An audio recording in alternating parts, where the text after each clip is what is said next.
자, 축구 한번 시작해 볼게요. 오늘 제노아 대 파르마 첫 경기. 요즘에 이제 제노아가 나름대로 잘 나가요. 감독 갈고 나서 비에이라로 교체를 했는데 나쁘지 않다. 그런 얘기 했었는데 요즘 나쁘지 않습니다. 저는 이제 골키퍼인 레알리를 칭찬을 해야 된다고 봐요. 니콜라 이제 레알리 선수가 옛날에 엄청 한 10년 전쯤에 유망주였거든. 근데 이후에 2부에서만 막 10년 가까이 허송 세월을 하고, 근데 이번 시즌에 이제 원래 제노아의 주전 골키퍼가 골리니거든요. 근데 골리니가 부상도 있었고 그 레알리가 대신에 골문을 지켰는데 그 기간 동안 주전으로 아예 도약을 해버렸습니다. 요즘에 잘하고 상승세를 이끌고 있어요. 요즘에 제노아가 일단은 뭐 잘 안 지기도 해. 딱 봐도 잘 안 지고 있죠. 나폴리한테도 뭐 1점 차로 겨우겨우 잘 버티다가 뭐 패하고 이랬었는데, 얘네가 잘 안 지기도 하지만은 직전 경기 레체전도 그렇고 레알리가 팀을 구해낸 경기가 꽤나 됩니다. 이거는 저는 제노아가 팀 핵심부터 많이 떠나 보냈고, 레텍이라든지 그비드민손, 드라구신, 뭐 주젠 마르티네즈 많이 떠나보냈다고 했는데 얘네들이 지금 부상도 적지도 않아요. 근데 하지만 중원에 이제 바델리, 소르스비, 프렌드럽, 세리아에서는 좀 잔뼈가 굵은 그런 베테랑들이 중원을 지키고 있고 잘 잡힌 수비력이 이런 배경이라고 봐요.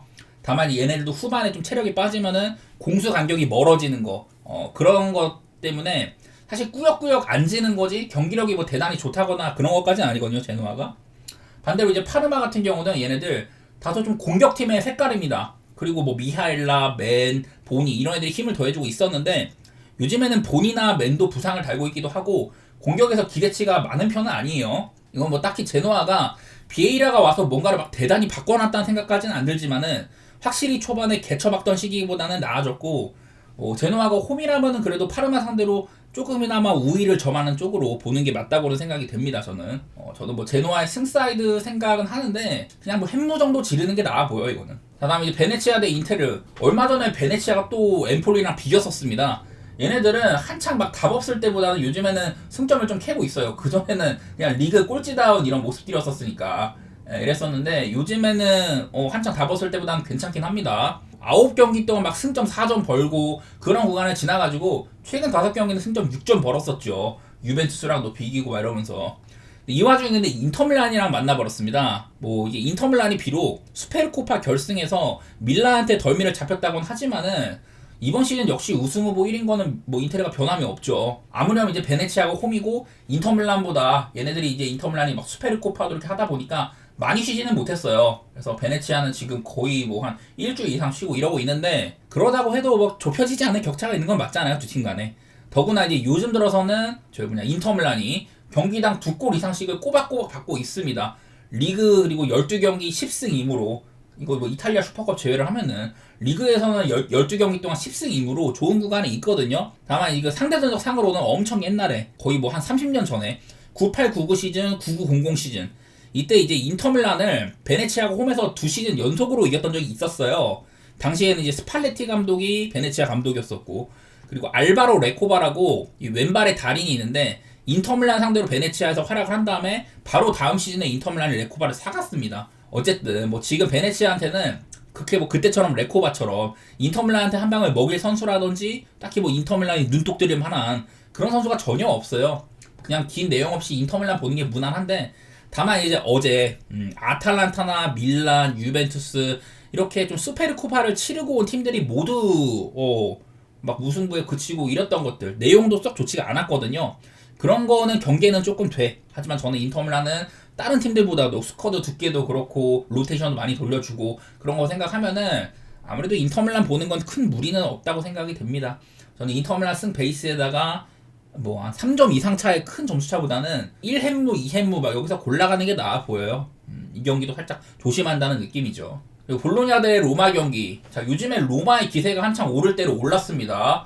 이제 그 라니에리 감독이 주의봉을 잡고 나서, 네, 뭐 하여튼 잡고 나서부터는 뭐 초반엔 좀 졌지만은 그래도 강팀 상대로 나름대로 잘 싸운 것들이었고, 이후로는 승리도 많이 챙겨갑니다. 물론 이렇게 코모 원정 가가지고 이거는 그냥 찢어졌었거든요. 전부 다 늙음하게 실점을 한 거지만은 로마가 어쨌든 코모의 골문을 여는데 실패를 했었고, 어쨌든 그 이후에는 괜찮은 모양새에 있습니다. 라이벌 라치오한테도 승리도 하고 밀란이랑도 좀 비겼는데 이것도 멋있는 골도 넣고 그랬었죠. 자, 근데 마침 이제 볼로냐가 이게 얘네들이 가장 최근에 베로나한테 졌거든요. 물론 이거 한 뒤로 거의 2주를 쉬었지만은 이 볼로냐의 홈전적, 저는 이제 매번 얘기를 하는 게 작년 시작부터 작년 시작부터 개막전에 밀란한테 졌지만은 그 이후로 쭉 엄청 잘하다가 또 인터밀란한테 한번 지고 올 시즌도 사실 패배가 없었거든요. 지난 시즌부터 시작을 해가지고 밀란이랑 인터밀란 말고는 홈에서 진 적이 없었는데 다른 팀도 아니고 베로나한테 패배를 했었습니다. 물론 이 경기는 제가 매번 실수도 나오고 루쿠미가 호로쇼를 했었어요. 그리고 퇴장도 당하고 골대도 맞추고 자살골도 나오고 뭐 이런 식으로 뭐 볼로냐가 엄청 악재가 겹치긴 했었는데 무튼간에 이런 좀 홈에서의 좋은 기록도 깨지기도 하고 한창 막 폼 좋았었던 오르솔린이나 은도예 이런 애들 너무 좀 늦게 기억한 것도 그렇고 뭐 작년에도 사실 지금 볼로냐랑 로마가 그 챔스를 두고 싸우던 시점이 있었습니다. 시즌 한 대여섯 경기 앞두고 남겨두고 그때 이제 챔스를 두고 누가 4위를 하냐 막 이런 싸움을 했었는데 그때는 볼로냐가 승리하긴 했었어요. 근데 지금이랑 그때는 상황이 조금 다르다.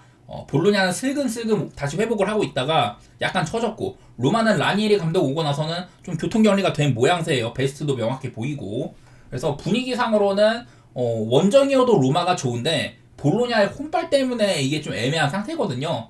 하지만 저는 이 경기는 볼로냐를 볼 수는 없을 것 같고 그냥 고배당 중에 무승부보다는 저는 로마의 핵무 가능성을 오히려 높게 칩니다.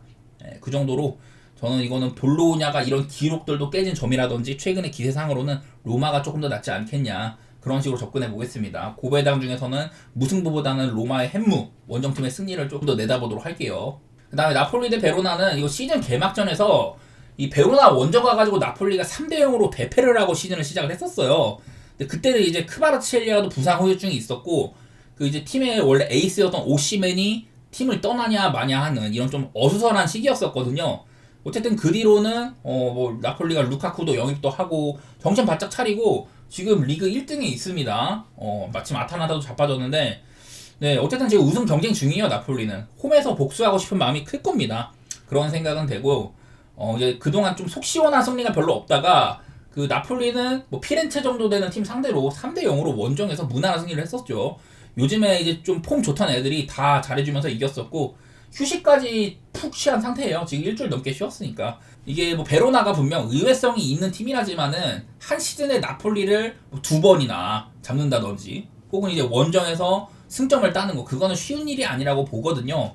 그리고 더구나 지금 베로나는 리그에서 가장 많은 실점을 이렇게 해주고 있는 팀인데 지금 뭐 나폴리가 사실 크바르치엘리아나 폴리타노, 부온조르노 주전급들의 부상이 꽤 있기는 하고 또 얘네들은 주전에 대한 의존도가 높은 편이어가지고 경기력에 좀 문제가 생길 수는 있지만은 사실 앞서 말한 결장자들 중에 본조르노 말고는 딱히 요즘에 폼이 좋지는 않거든요. 저는 대체는 된다고 생각하고 요즘에 에이스는 이제 나폴리에서는 그 네레스니까 나올 수 있으니까 상관없을 것 같고 저는 이 경기는 큰 욕심은 안 내는 나폴리의 승리라든지 한 1만 정도만 보는 경기가 될 것 같습니다. 자, 아스날 대 메뉴 경기 한번 해볼 텐데 얘네 둘은 그 FA컵에서 붙잖아요. 오늘도 얘네들이 그 FA컵 역사상 가장 많은 우승을 차지한 두 팀이에요. 아스날이 14번 우승하고 메뉴가 13번 우승하고 그리고 이 FA컵에서만 서로를 아스날이 메뉴를 7번 메뉴가 아스날을 8번 탈락시켰던 그런 앙숙입니다. 마침 이제 메뉴는 지옥 같았던 12월 지금 보면 되게 많이 졌잖아요. 리그에서는 메뉴가 지옥 같았던 12월 이 한 달에만 리그에서 5패를 하면서 거의 한 뭐 60년 만에 가장 많은 패배를 기록한 달이었다 막 이랬었는데 그래도 지옥 같은 12월을 뒤로 하고 이제 새해 들어서는 리버풀 안필드 원정을 비기기도 하고 출발이 나쁜 편은 아닙니다. 메뉴가. 근데 이제 아스날은 리그컵에서도 뉴캐슬한테 홈에서 졌고 그리고 뭐 이렇게 브라이튼한테도 비기기도 하고 그리고 벌써 지금 이게 일정상으로는 새해가 되고 나서 아스날은 3경기나 치렀고 메뉴는 1경기밖에 안 치렀단 말이에요.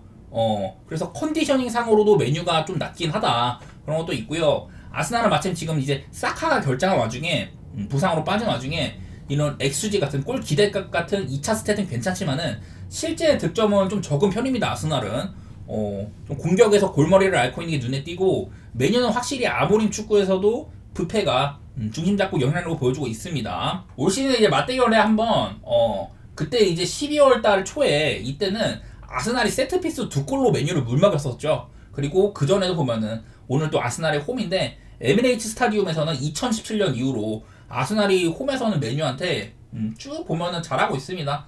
6승 1무 이렇게 좋게 찍히고 있거든요.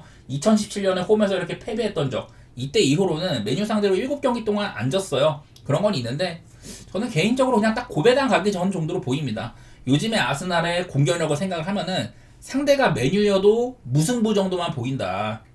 저는 물론 기록은 아스날이 좋은데 나는 메뉴의 의외성도 생각은 나는 것 같아. 지난번에 리버풀전도 얘네들이 꽤 나쁘지 않았었고 물론 이거는 메뉴의 프랜도 나쁘진 않지만은 굳이 이 경기에 막 프랜으로 배당을 덜 챙기고 돈을 더 투입할 바에는 저는 그냥 고배당 무승부 찍는 쪽이 낫다고 생각이 됩니다.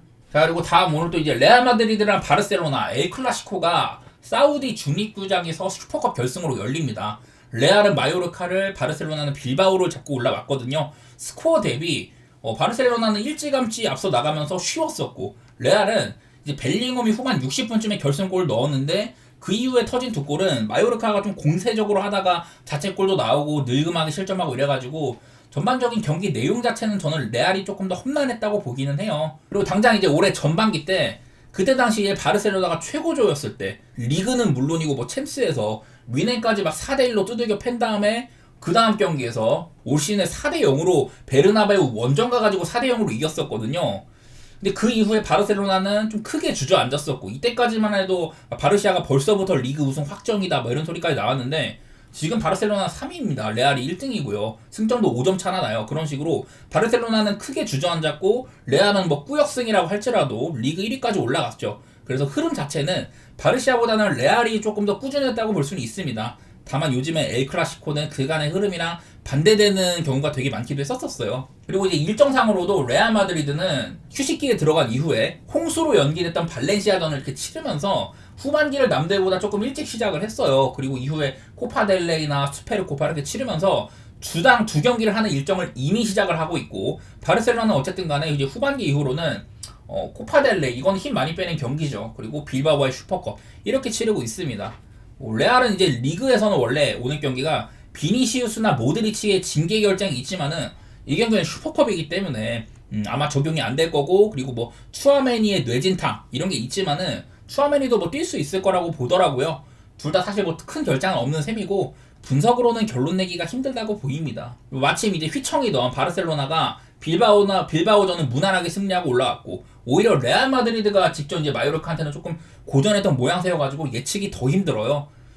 그냥 저는 개인적으로는 이거는 뭐 둘 간의 이제 마지막 무승부가 되게 많이 붙었습니다. 클럽 친선도 있고 하지만은 되게 많이 붙었어요. 이런저런 대회에서 둘 간의 무승부가 마지막으로 나왔던 게 이때 2022년 코파 한 3년 전쯤 그냥 무승부도 많이 이제 한 10경기 동안 없었기 때문에 뜰 때도 됐다고 생각이 되고 그리고 원래 이렇게 수페르코파 결승이 무승부가 꽤나 많거든요. 한 번쯤 무승부 나올 만한 것 같아.